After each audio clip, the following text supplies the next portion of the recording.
Hello guys, welcome back to my channel. जैसा कि आपको पता है कि हमने दिल्ली सल्तनत का टॉपिक स्टार्ट कर रखा है, तो आज उसी टॉपिक में हम अलाउद्दीन खिलजी का पढ़ेंगे। ठीक है, इससे पहले हम अलाउद्दीन खिलजी का पढ़ चुके हैं। एक क्वेश्चन, अलाउद्दीन खिलजी द्वारा विभिन्न विभागों में शुरू किए गए सुधारों की चर्चा करें। सुधार किस सीमा तक सफल रहे, इसका मूल्यांकन करें।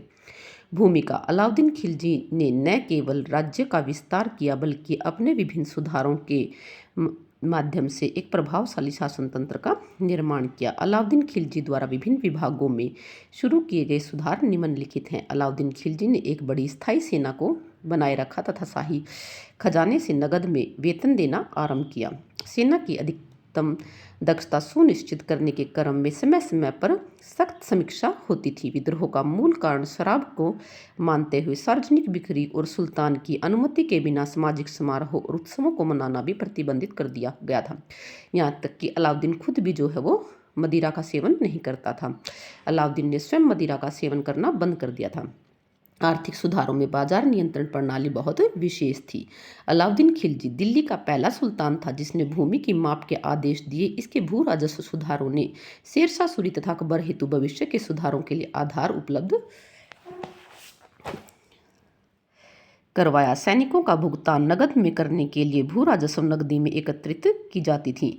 अलाउद्दीन ने अपनी गुप्तचर व्यवस्था को भी दुरुस्त किया। अलाउद्दीन ने पुलिस विभाग को ठोस रूप में संगठित किया। पुलिस विभाग में नए नए पदों का सृजन किया गया और योग्य व्यक्तियों की नियुक्ति की गई। पक्ष विपक्ष के उल्लेख के साथ सुधारों की सफलता की सीमा का मूल्यांकन निम्न रूपों में वर्णित है।